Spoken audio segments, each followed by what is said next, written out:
नमस्कार दोस्तों, स्वागत है आप सभी का। जूनियर एडेड शिक्षक भर्ती कोर्ट अपडेट को लेकर के यहाँ पर लाइव अपडेट को लेकर के बात करेंगे। साथ ही साथ दोस्तों सुपर टेट 2022 विज्ञापन को लेकर के आप देखेंगे एक बार फिर से जो है न्यूज वायरल होनी शुरू हो चुकी है। इसके पीछे का सच जानने का प्रयास करेंगे। वीडियो को आप सभी प्लीज़ लाइक कर दिया करें, जितने भी आप लोग देखते हैं। शेयर अगर आप चाहें तो कर सकते हैं, कर दिया करें। और जिन साथियों ने अभी तक चैनल को सब्सक्राइब ना किया हो तो आप सब्सक्राइब जरूर कर लें। जो भी साथियों सही और ऑथेंटिक जानकारी होती है, हमेशा हमारे चैनल के माध्यम से आपको सही और ऑथेंटिक जानकारी ही देने का प्रयास होता है। सबसे पहले दोस्तों बात करेंगे एडेड जूनियर शिक्षक भर्ती कोर्ट अपडेट को लेकर के। तो ये देखिए, हमने केस स्टेटस जो है ऑफिशियल वेबसाइट से डाउनलोड किया हुआ है। जैसा कि आप सभी यहाँ पर देख सकते हैं, रीड ए कैटेगरी है और रीड संख्या है 17602 17602 ऑफ 2021, मतलब 2021 में ही याचिका फाइल की गई थी। आप सभी यहाँ पर देख सकते हैं 1 दिसंबर 2021 को याचिका फाइल की गई थी और 2 दिसंबर को ये रजिस्टर्ड हो गया था। इसके बाद देखेंगे पहली जो हियरिंग हुई थी 6 दिसंबर को हो गई थी। बहुत जल्दी हो गई थी, लेकिन वहाँ पे कुछ निष्कर्ष नहीं निकल पाया था, काउंटर मांगा गया था। और उसके बाद फिर कई बार जो है जवाब मांगा गया था पीएनपी सचिव के द्वारा। पीएनपी सचिव से फरवरी में भी डेट लगी थी, मार्च में भी डेट लगी थी। उसके बाद जज साहब ने फाइनली फिर एक फाइनल हियरिंग डेट लगा दी 18 अप्रैल, जो कि आज की डेट में है।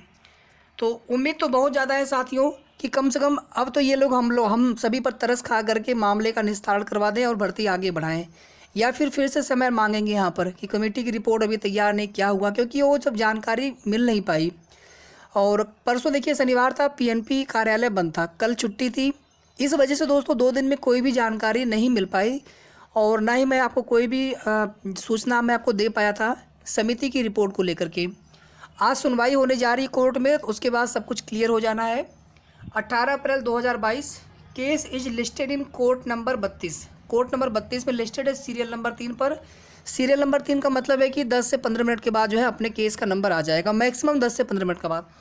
10 बजे जो है कोर्ट का टाइम होता है। आप मान के चलिए कि 10:15 से लेकर के 10:30 या 10:20 10:25 तक जो है जज साहब बैठ जाते हैं, उनकी बेंच हो जाती बैठ जाती है।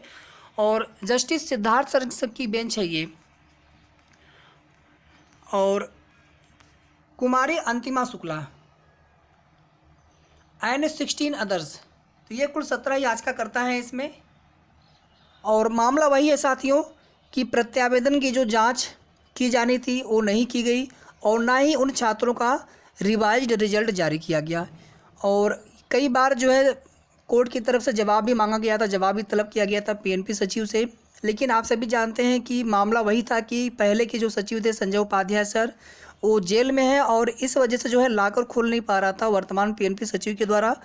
और जब इसके बाद फिर शासनादेश जारी किया गया है गवर्नमेंट की तरफ से, तो अब जाकर के जो है लाकर भी खोला गया पीएनपी सचिव की निगरानी में। और उसमें जो है 4 सदस्यीय एक समिति भी बनाई गई थी, जो कि मूल ओएमआर, इन छात्रों के मूल ओएमआर से की जांच करनी थी कि जो इनके दावे हैं कि हमारे अंक कम हुए हैं रिवाइज्ड आंसर की से तुलना करने पर जो उनका रिजल्ट जारी हुआ था 15 नवंबर को। अगर यहाँ पर सच्चाई निकलती है तो कहीं ना कहीं आप समझ लीजिए कि फिर इनका संशोधित परिणाम आना तय है। अब देखना ये होगा कि इसमें कुल टोटल जो प्रत्यावेदन प्राप्त हुए हैं वो है लगभग आपके 700 के आसपास। कुछ प्रत्यावेदन आज भी देने के प्रयास किए जा रहे हैं, कुछ प्रत्यावेदन पहले भी देने के प्रयास हुए थे। दिसंबर तक प्रत्यावेदन एक्सेप्ट हुआ था, उसके बाद प्रत्यावेदन लिए नहीं गए थे पीएनपी के द्वारा।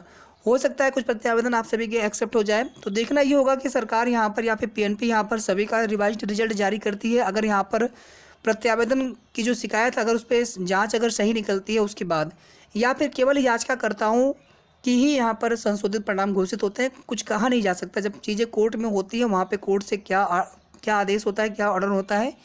तो लगभग आप सभी को 10:30 बजे के आसपास दोस्तों मैं अपडेट देना प्रारंभ कर दूंगा। जो भी लाइव अपडेट होगी मैं लाइव देखता रहूँगा, और जैसे ही सुनवाई स्टार्ट होगी, सुनवाई के जो भी प्रमुख मुख्य बिंदु होंगे या फिर जो भी आज कोर्ट में होगा वो आपको नेक्स्ट वीडियो के माध्यम से बता दिया जाएगा, लगभग 10:30 बजे के आसपास तक। इसके बाद देखिए दोस्तों, यहाँ पर एक महत्वपूर्ण सूचना और भी है यूपी सुपर टेट 2022 विज्ञापन को लेकर के। देखिए साथियों, हम लोग पिछले कई महीनों से, बल्कि साल से कह सकते हैं आप, वैसे तो भर्ती के विज्ञापन के इंतजार तो बहुत समय से किया जा रहा है, लेकिन पिछले 1-1.5 साल से जैसा कि आप देख रहे होंगे न्यूज़पेपर के माध्यम से ही भर्ती का विज्ञापन आता है। और कई महीनों से जो है लगातार धरना प्रदर्शन भी दिया गया। अब जो है आरटीआई के माध्यम से रिक्त पदों का विवरण, कितने छात्र हैं आदि जो है जानकारी मांगी जा रही है और इस अभियान का शुभारंभ आज से कर दिया गया है। और इसी बीच आप देखेंगे एक बार फिर से जो है कुछ लोग जो है बता रहे हैं कि जुलाई में विज्ञापन आने वाला है, तो उनके जो है जानकारी का सोर्स क्या है वे कभी नहीं बताते हैं। सही में देखा जाए दोस्तों तो जो शिक्षा मंत्री जी का जो इंटरव्यू हुआ था उन्होंने कहीं पर भी ऐसा नहीं बोला है कि जुलाई में विज्ञापन देंगे, और ना ही कहीं पर भी ऐसी कोई भी आधिकारिक सूचना है कि जुलाई में विज्ञापन आने वाला। पहले जो है अप्रैल लास्ट मई में विज्ञापन आने वाला था, फिर जून में कह रहे थे लोग, अब जुलाई में कह रहे हैं।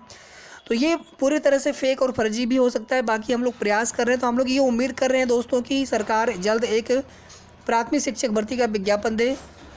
और आने वाले समय में आप सभी जानते हैं कि अक्टूबर नवंबर तक फिर से यूपी टेट करवाया जा सकता है, उसके पहले ही सुपर टेट का विज्ञापन आ जाए तो अच्छा है, अदरवाइज़ फिर विज्ञापन 2023 में ही शायद आ पाए।